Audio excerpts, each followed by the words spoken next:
Bonjour, c'est Amal Cosma. Vous voulez booster la qualité d'accueil dans votre micro-crèche en donnant des super pouvoirs à votre équipe? Vous êtes au bon endroit. On va parler de la petite enfance comme vous n'en entendez jamais parler. Salut! Dans cette saison 2 du podcast, j'ai décidé de parler RH. Souvenez-vous, épisode 13, j'ai recruté un salarié. Épisode 14, j'ai accueilli mon salarié. Ça y est, il est là, youpi, c'est un défi réussi, je suis ravie. Attention, on ne s'arrête pas là, c'est pas fini. Aujourd'hui, je vous dis comment poursuivre l'onboarding, l'intégration de ce salarié, pour qu'il se sente bien dans mon entreprise. Je veux avoir un impact sur son investissement et son engagement. Le salarié peut encore se désister et c'est malheureusement très fréquent. Malheureusement pour lui comme pour moi, parce que tout le monde a perdu son temps et son énergie et on est super déçus. C'est pour ça que je vous donne les clés pour maximiser les chances de garder le professionnel le plus longtemps possible. Je vous le dis tout de suite, pas de miracle en micro-crèche. En ce moment, c'est la crise. Et pas qu'en crèche d'ailleurs. Je côtoie beaucoup de chefs d'entreprise dans différentes organisations. On parle de pénurie de salariés, de désaffection du travail, de crise des vocations. Et les patrons se demandent tous, mais où sont les salariés ? Alors c'est plus que jamais important de penser à créer de l'engagement. Et l'engagement, c'est réciproque. Je m'engage en tant qu'employeur pour générer l'engagement du salarié. Je fais ça en 3 étapes.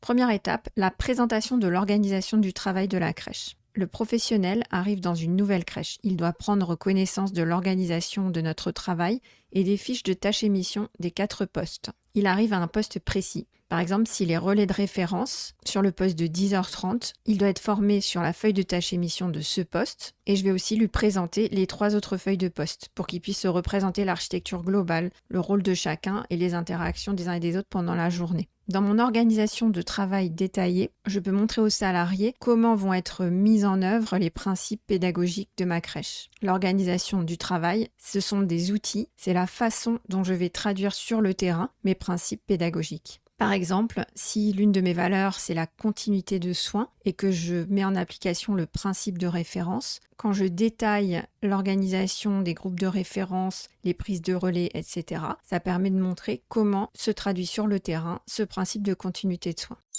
Deuxième étape, le professionnel doit faire connaissance avec les enfants. Il y a un temps d'observation, le temps que les enfants l'acceptent et aillent vers lui. Et dans la mesure du possible, le professionnel n'effectue pas de soins dès le début de son arrivée en poste. Il prend le temps de se faire accepter par les enfants, de faire connaissance. Si possible, il effectue les premiers soins aux côtés d'une autre professionnelle, la référente principale de l'enfant, ou si cela n'est pas possible, le référent technique. Dans l'idéal, ce que je recommande, c'est de lui présenter une petite synthèse de chaque enfant. C'est-à-dire l'âge de l'enfant, comment s'est passée son adaptation, qui est son référent, quelles sont ses habitudes, ses signes de fatigue, ses signes de faim, et qu'est-ce qu'il aime en ce moment. Important aussi, montrer le planning des enfants aux nouveaux professionnels. Ça donne une vision globale. Par exemple, sur la feuille de pointage des familles, tout simplement, on voit la liste des enfants et leur planning. C'est quelque chose qu'on fait très rarement et que les pros découvrent généralement au fil de l'eau. Imaginez-vous découvrir chaque jour votre périmètre de travail. N'oubliez pas qu'une micro-crèche accueille souvent une quinzaine d'enfants et que le groupe est différent chaque jour puisqu'on accueille des temps partiels. Enfin, troisième étape, la réalisation du suivi de la période d'essai. Oui, la période d'essai doit être suivie. Encore quelque chose qu'on oublie souvent. Je ne compte plus les fois où on m'a dit « Ah, sa période d'essai s'est terminée la semaine dernière, j'avais complètement oublié ». Pourtant, c'est grâce à un suivi formel que le manager pose le cadre de travail et les bases de la relation professionnelle. La période d'essai, c'est une période cruciale. Le professionnel va forcément essayer de montrer le meilleur de lui-même pendant cette période. Et c'est justement à ce moment-là qu'on peut lui faire part de nos attentes et espérer le meilleur de lui-même dans l'amélioration et dans la réponse à nos attentes. Il ne faut pas oublier que la période d'essai, c'est une période réciproque. Le salarié attend aussi ça de notre part. Il a besoin de ce suivi, il a besoin de comprendre l'entreprise et les attentes de l'employeur. Ce que je prévois, ce sont des entretiens individuels dans le bureau et prévus à l'avance. Les échanges doivent impérativement être faits en dehors de la section. Lors de ces entretiens, je fais référence aux attentes qui sont énoncées dans le contrat de travail, dans la fiche de poste, dans le règlement intérieur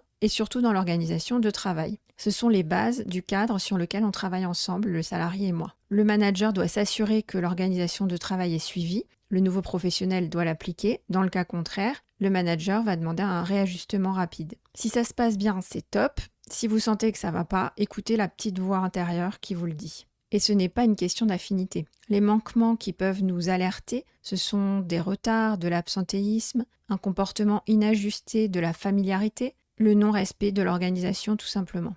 Je me souviens d'une personne arrivée récemment dans mon équipe au poste de manager et qui se plaignait beaucoup de son équipe de terrain. Les choses allaient de plus en plus mal dans cette microcrèche. À un moment, j'ai pris du recul et je me suis rappelé que cette équipe, je la connaissais depuis 2 ans, alors que la nouvelle recrue était arrivée très récemment. Alors j'ai vite compris d'où venait le problème.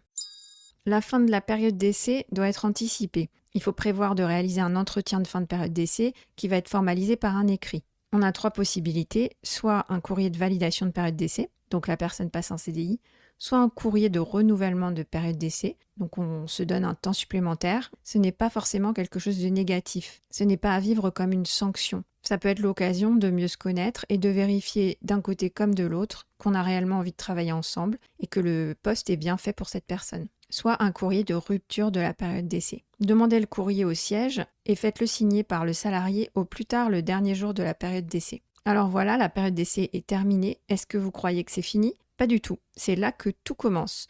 Une nouvelle relation professionnelle qui va durer dans le temps, je l'espère. Il y aura des challenges, des hauts et des bas, du plaisir, des confrontations. On va évoluer ensemble. Et ça, je vous en parle dans le prochain épisode. Surtout, n'oubliez pas, soutenez le podcast en lui donnant une note 5 étoiles et laissez un avis sur la plateforme d'écoute.